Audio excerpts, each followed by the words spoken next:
Yo voy a hablar de la biblioteca de Haroldo Di Campos y del valor que tuvo esta biblioteca en lo que fue su proyecto de creación. Hago un brevísimo resumen una pequeñísima presentación de quién fue Haroldo Di Campos para quien no lo conozca y entro enseguida en materia para no extenderme. Haroldo Di Campos nació en el año 1929 en Sao Paulo, es brasileño y murió en el año 2003. Y su obra está atravesada por el multilingüismo, por la traducción. Él era traductor también y traductólogo, y la traducción está en el centro de su obra. Y ayer, por ejemplo, Bernardo Achaga, ¿verdad?, se refería a las lenguas y los planetas. Haroldo Di Campos hacía algo parecido. Él escribió un libro en el año 1984, lo fue escribiendo durante mucho tiempo, lo publicó en el 84, un libro de poesía y de viaje, que decía que no era un libro de viajes, que se llamaba Galaxias. Haroldo trabajaba con galaxias y Julio Cortázar, que fue amigo de Haroldo, decía que en la literatura latinoamericana había dos, es la manera que él tenía de decirlo, había dos grandes gordos. Estaba el gordo telúrico, que era Lezama Lima, y estaba el gordo cósmico, que era Haroldo Di Campos. Las lenguas para Haroldo son planetas también. Lo que ocurre es que esos planetas no están situados, como diríamos, en la República Mundial de las Letras de Pascal Casanova, en un espacio definido, estable y claramente jerarquizado, sino que en Haroldo Di Campos se da la posibilidad de subvertir esas jerarquías, de lo que sería un satélite que se convierta en un momento dado en un espacio central. Si Haroldo Di Campos era un gordo, nos podemos preguntar de qué se alimentaba, y de lo que se alimentaba precisamente era de libros, y es por eso que voy a hablar de su biblioteca. ¿Falta el PowerPoint aquí? No, están todos copiados. Lo tengo aquí, pero hay que proyectarlo. Vale, ahí lo tenemos. Bueno, entro sin más en materia. Lo que tenemos aquí es una imagen del edificio donde se conserva la biblioteca de Haroldo Di Campos, que está conservada en la Casa das Rosas de la Avenida Paulista de Sao Paulo, y que, según los propios términos de Haroldo, sería una babelbiblioteca de más de 21.000 volúmenes, en la cual se dan cita a textos en múltiples lenguas provenientes de las más variadas geografías. Un repaso de su configuración y de su volumen pienso que nos sirven para tener una primera idea de lo que es su envergadura. Aquí tenemos los idiomas de la biblioteca. Un primer bloque principal en portugués, seguido de un bloque en español, inglés, francés, italiano, alemán. Haroldo traducía de todas estas lenguas, de muchas otras también, y con muchos menos volúmenes siguen el japonés y el griego, lenguas que también tradujo, la poesía, y luego tenemos una multitud de lenguas. Otro elemento un poco más problemático, no sé si llegan a verse los números aquí detrás, en relación a lo que cuando lo han catalogado le han llamado las literaturas. Digo que es problemático porque aquí no están indexados el conjunto de los libros, entonces podemos tomarlo en un valor aproximativo o porcentual, y sobre todo los criterios de indexación que hay aquí son heterogéneos, ¿no? Es decir, hay criterios nacionales, lingüísticos, geográficos, y hasta en un caso aparece un criterio histórico que dice literatura medieval, ¿no? Pero da cuenta de la variedad de la biblioteca. Esta biblioteca es motor y sedimento de una práctica intelectual y de escritura. Haroldo destacó por su capacidad de insertarse en las redes internacionales y de ser un mediador que estableció un diálogo productivo y correspondido con algunos de los autores centrales de la vanguardia de la segunda mitad del siglo XX. Haroldo a veces dijo que él era precursor de esos autores. Dijo que era precursor de la obra abierta de Umberto Eco, precursor de ciertas ideas de Derrida. Esta idea, no puedo entrar ahora, pero del ser precursor habría que entenderla en su justa medida. Haroldo fue un espíritu ávido de novedades, un esforzado cosmopolita, un fagocitador de la diferencia, o, como diría él mismo siguiendo la estela de Oswald de Andrade, un antropófago. Su biblioteca, puesta al servicio de la creación, da cuenta de ello. Y voy a dar dos citas, una desde Francia y otra desde Brasil, que dan cuenta de esto. Leila Perrone Moisés, desde Brasil, decía, traduzco el texto que hay a mi espalda, Haroldo estuvo siempre en todas partes, antes que el resto del mundo. Digo, antes que los universitarios, porque él no era universitario en aquella época. Conocía el formalismo ruso. Tenía contactos antes que yo con el grupo tel quel, con el grupo Change. Por otro lado, acabó más próximo de Change, de Jean-Pierre Fay, que de Solers.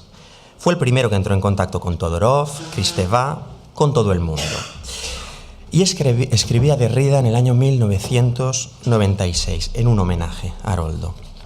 Todo lo que ha podido significar la ley, el deseo también, la urgencia, pero la urgencia más aventurada y más audaz para mí, en el orden del pensamiento, de la escritura, de la poesía, única fuente, en el horizonte de la literatura y ante todo en la intimidad de la lengua de las lenguas, cada vez tantas lenguas en cualquier lengua. Esto es importante, ¿no? La idea de muchas lenguas dentro de una lengua. Todo ello sé que Haroldo habrá accedido como yo, antes que yo, mejor que yo. Esas referencias muestran, como decía, desde Brasil, desde Francia, el papel, podríamos decir, de mediador cultural de este autor. Un papel que él ejerció de forma militante y que a través de una práctica que comunica las lenguas y los códigos semióticos desbarata las jerarquías y las cronologías generalmente admitidas en lo que sería la historia de la circulación de las ideas. Su biblioteca puede pensarse también como una cinta de Moebius, en la cual el interior y el exterior están constantemente comunicando. Es decir, comunican las prácticas de lectura con lo que serían las redes intelectuales y el modo de acceso de los libros. Hay que pensarlas paralelamente. Esa biblioteca es un lugar privilegiado para preguntarse por esa obra y por sus condiciones de posibilidad, así como para, entre otras cosas, revisar el archivo de la teoría de la segunda mitad del siglo XX, así como también sus redes intelectuales, es decir, cómo se conformó. Haroldo fue crítico, teórico, traductor, traductólogo, mediador cultural y, por encima de todo, fue poeta. En todos los campos en los que actuó, practicaba una crítica al servicio de la creación. Su biblioteca tiene que ser pensada no como un cuerpo estable, no como algo ya simplemente dado, sino en un doble dinamismo ligado por un lado a la entrada de libros y por el otro a la transformación y las relaciones internas entre los volúmenes y los textos. Pude entrevistar a Armando Prazeres, su nombre, digamos, en cuanto al significante, pues nos hace pensar cosas, ¿no? Ir Armando Prazeres. Armando Prazeres trabajó en la biblioteca de Haroldo entre el año 2001 y 2003 y decía lo siguiente de esa biblioteca. Hablaba de la idea de biblioteca como una espiral barroca, como algo móvil y dinámico, inconcluso, siempre abierto a llegadas y salidas de conocimientos en forma de libros. Haroldo vivía los libros. Eso se sentía en el olor de la casa. Olía a libros. El silencio era libro, la decoración era libro, no había ni siquiera un lugar que no fuera libro. Pero hay que decirlo, un libro extremadamente bien organizado. La impresión era la de que debido a esa acuidad visual, la casa fuera mucho mayor de lo que realmente era. Su casa era sus galaxias, es decir, aquel libro de poemas del que hablaba antes. Rigor constructivista y proliferación barroca. Esto lo dice Haroldo de las galaxias. Haroldo, por lo poco que conviví con él, era muy cuidadoso con sus instrumentos de trabajo, los libros. Quería verlos organizados, catalogados, fuera para la propia consulta, fuera para otros fines. Aquí hay una idea, digamos ligándolo a la biblioteca, una idea de escritura y una idea de literatura muy determinada. Escribía Haroldo en el año 81, en un texto célebre que es de la razón antropofágica, diálogo y diferencia en la cultura brasileña. Escribir hoy, en América Latina como en Europa, cada vez más va a significar reescribir, remasticar. En ese contexto, la biblioteca se convierte en el lugar de un ritual antropofágico y, de hecho, la escritura de Haroldo está basada en este movimiento de ida y vuelta que tiene en la lectura y en la traducción como proceso semiótico general su principal vía de intervención. Seguía en ese mismo artículo, en un cierto momento, con Borges por lo menos, el europeo descubrió que no podía ya escribir la prosa del mundo sin la contribución cada vez más avasalladora de la diferencia aportada por los voraces bárbaros alejandrinos. Me interesa esta idea de los bárbaros, ¿no? Los periféricos, los que no tienen cultura, pero son alejandrinos porque son los depositarios de toda la cultura occidental. Haroldo se coloca en este punto y su biblioteca es una materialización, digamos, de esta idea. Los libros que el europeo leía ya no podían ser los mismos después de manducados y digeridos por el ciego Meriada de Buenos Aires, que osó incluso reescribir el Quijote bajo el seudónimo, lo conocemos todos, claro, de Pierre Menard. Así, el escritor que fue Haroldo fue, por encima de todo, un lector, que a través de la selección y la combinación ponía la biblioteca, como decía antes, al servicio de la creación. Seguía Armando Prazeres. Si sirven mis impresiones sobre la babelcaótica biblioteca, aquí van. Olía a arte, como insinúas, me decía a mí, los libros falaban, farfallaban, es decir, hablaban, murmuraban. Aves raras, objetos y cuadros en las paredes también podían ser páginas de un conjunto indisociable de lectura y vida. Vida por la lectura. Nunca había visto tanto amor a los libros y a las artes. Bueno, una biblioteca viva al servicio de la creación y de una lectura que es ya crítica y basada en la atribución de un valor. Pues la primera operación de la crítica, y esto lo escribía Haroldo a Roman Jakobson, es la selección de su objeto, la cual ya supone una atribución de valor, ¿no? El hecho de decidir hablar sobre una cosa o tener un libro implica ya atribución de valor. El conjunto de la biblioteca se puede leer a partir de este mismo principio. Una biblioteca viva puesta en movimiento por una crítica militante que se resume en una frase, y creo que aquí podría empezar a verse el dispositivo de lectoescritura de Haroldo di Campos, una frase, digo, que Haroldo retoma de Benjamin a propósito de Baudelaire, es decir, citas de citas. Decía Haroldo, quien no es capaz de tomar partido, tiene que callar, y por eso hablo aquí de crítica militante. Este procedimiento crítico de Haroldo funciona en los más diversos campos y espacios: traducción poética, crítica literaria, teoría de la literatura y, finalmente, y querría acercarme ahora a este punto, teoría de la traducción. La teoría de la traducción que construye Haroldo la construye a partir de Jakobson, Derrida y Walter Benjamin. Son los tres autores principales que moviliza. Respecto a esta teoría de la traducción, se nutre de la lectura y el diálogo vivo con autores contemporáneos, y he traído simplemente una muestra, pero hay muchísimas. Entre los volúmenes que englosan, que engordan, diríamos, la biblioteca de Haroldo, tenemos muchos ejemplares dedicados, bueno, hay alguno de Antoine Berman, y muchos ejemplares dedicados de Henri Mechonic, ¿no?, con el cual estableció también un diálogo. Ahora bien, seguramente el autor más importante en este diálogo sobre la traducción para Haroldo va a ser Jakobson, y me gustaría hablar de él. Se conserva una correspondencia, en fin, no sé si muy voluminosa, pero una correspondencia importante de Jakobson y Haroldo en el MIT, en el archivo de Roman Jakobson, que va desde el año 68, ellos se conocieron en el año 66, hasta el año 81. Jakobson murió al año siguiente. Bueno, esto enseguida llegaré. Respecto a la lectura y los usos de Jakobson, giran en torno a tres ejes que se vinculan y se articulan entre sí. El primero es la función poética, como definición de lo poético. El segundo es la idea de una poética sincrónica que sirve para leer la tradición. Y el tercero es la noción de transposición creativa como paradigma de la traducción. Traducir es transponer creativamente. De Jakobson extrae una física, son los términos de Haroldo, de la traducción, a partir del artículo Aspectos lingüísticos de la traducción de Jakobson, y de Benjamin extraería una metafísica de la traducción a partir del célebre texto La tarea del traductor. Toda traducción es, siguiendo a Jakobson, una transposición creadora. Haroldo le va a llamar una transcreación.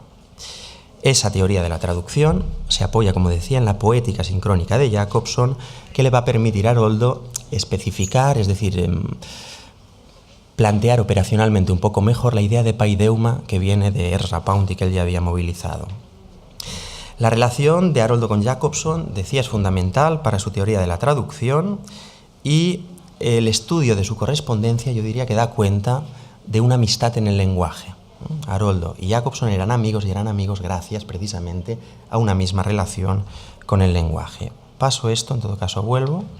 Esto es una carta de Haroldo a Jacobson. Son especialmente relevantes, no puedo entrar en ellas, la carta del 18 de marzo y el 30 de mayo de 1980, en las que Haroldo anuncia, adjuntando una muestra, su traducción, él decía transcreación, del Fausto de Goethe. Había una parte simplemente del Fausto y se la enviaba. Y el 21 de enero del año 81 le escribe: «¿Has recibido mi artículo sobre Goethe, Transluciferación mefistofáustica? Es, en esencia, y por eso lo rescato aquí, un homenaje a tu teoría de la traducción poética como transposición paronomásica». La crítica y su correlato reflexivo, la teoría, son para Haroldo una emanación de la literatura difícilmente separable de ella. Y simplemente lo que quería señalar aquí, indicar, es que la biblioteca es una materialización, y nos permite estudiarlo, por lo tanto, de ese tipo de relaciones. Ahora bien, y voy, digamos, llegando a la parte final de mi presentación, enfocar la cuestión por la teoría de la traducción es, aunque pertinente, todavía reductivo, pues ese espacio interlingüístico que habita Haroldo impregna todos los ámbitos de su escritura. Olga Noquina y Emilio Sciarrino se han referido, y los cito, al vínculo fundamental que existe en los escritores plurilingües entre el proceso de escritura y el proceso de traducción. En el caso de Haroldo, ese plurilingüismo, que se convierte muchas veces en heterolingüismo, está en la base de una teoría de la lectura y de la traducción que se constituirá en el punto de llegada de su obra crítica.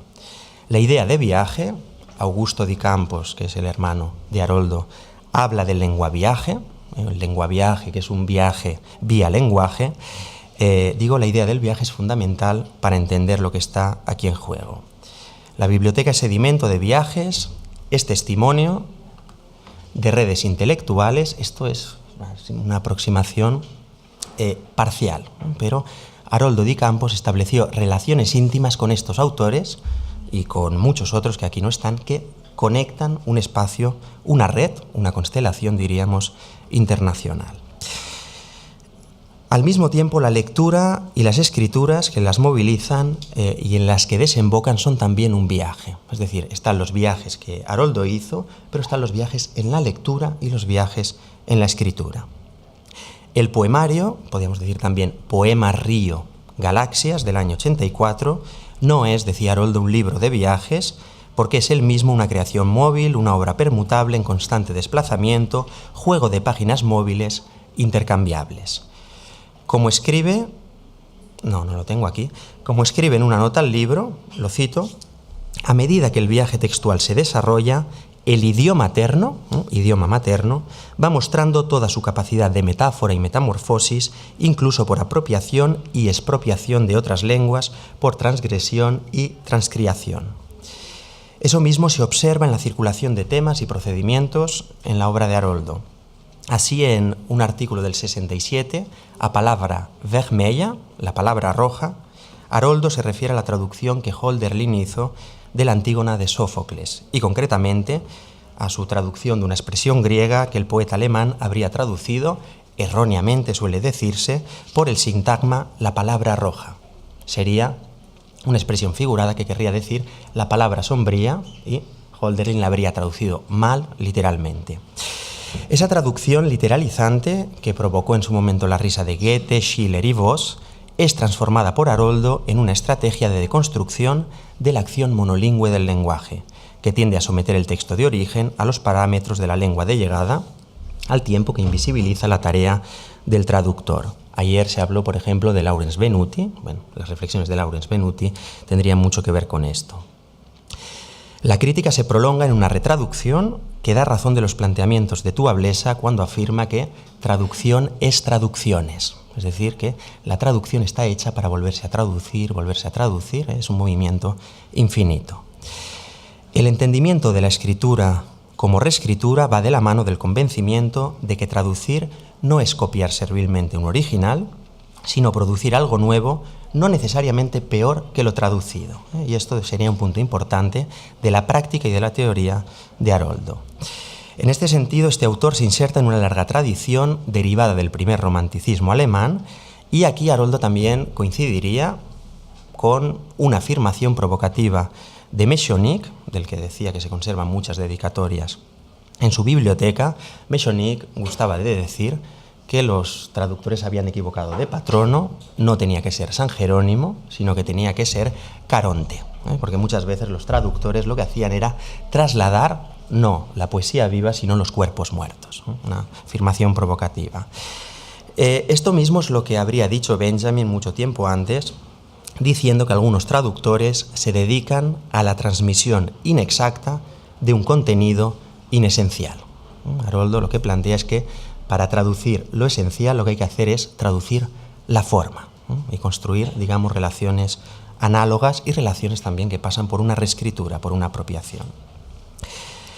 En Haroldo, decía, los ámbitos comunican, y de ese modo el episodio holderliniano de la traducción vuelve a aparecer en el canto 23 de las Galaxias, un libro donde se lee, cito, «Veo todo y lo traduzco en escritura, todo esto es una traducción». No hay aquí espacio ni tiempo para desplegar la relación de intimidad entre lectura, viaje, traducción, reescritura y crítica, todas ellas puestas, diríamos, nietzscheanamente, estoy pensando en la segunda intempestiva de Nietzsche, todas ellas puestas al servicio de la creación. Basta con recordar que la biblioteca de Haroldo es una biblioteca babélica, una babelblioteca sin la cual no hubiera sido posible ni pensable una obra como la suya. Sin ese taller de escritura no tendría sentido, sería imposible, sería impensable una obra así. De hecho, cabe decir que las escrituras de Haroldo, así como sus prácticas intelectuales, responden a una vocación traductora mefistofáustica, estoy reproduciendo los términos que él usa, es decir, una labor, una traducción no angélica, sino diabólica, no servil, sino generadora de diferencias. Se ven diferencias por todas partes. Voy a acabar simplemente recordando dos dedicatorias de Umberto Eco que se encuentran en la biblioteca de Haroldo. Ayer Christian Lagarde se refirió a Umberto Eco diciendo «La lengua de Europa es la traducción». Pues bien, pienso que para Haroldo no sería solo la lengua de Europa, sino que la lengua misma sería la traducción. Y estas dos citas de Umberto Eco creo que dan razón precisamente también de esta problemática. La primera, como se ve, no es de Umberto Eco, es de un doble de él, que es Umberto Eschu. Eschu, como es sabido, es un orisha concretamente el de la comunicación, que en la tradición cristiana se ha emparentado con el diablo. Por lo tanto, Umberto Eschu es ese Umberto diabólico que trabaja con la comunicación, trabaja con la traducción y trabaja con la desestabilización, por lo tanto, de los espacios cerrados, ¿no?, de aquello que ya estaba dado de una vez por todas. Bueno, esta dedicatoria, al final, como se ve, dice «a los fieles del padre Jacobson». Jacobson sirvió de paraguas para todos ellos. Y luego tenemos esta segunda cita que voy a leer y con la que voy a acabar. Esta dedicatoria de un libro del año 69, a través de esta dedicatoria, Umberto Eco le pide a Haroldo que ponga a circular, porque Haroldo ponía a circular libros, traducía, en la editorial Perspectiva publicaban muchos libros, y le pide que ponga a circular este libro. Creo que da cuenta de este interlingüismo, un interlingüismo que no se piensa pacíficamente, sino que se piensa como choque crítico de culturas y, como decía, circulación mefistofáustica, ¿no?, circulación finalmente de la diferencia. Leo y con esto concluyo. Haroldo, para que introduzca en Brasil esta traducción italiana de una adaptación rusa, de la divulgación francesa, de la interpretación praguense, del pensamiento leibniziano alemán, inspirado en la semiótica griega que Kristeva búlgara dice de origen indio, pero quizás es chino por vía del binarismo universal del yin y del yang. Humberto, muchas gracias.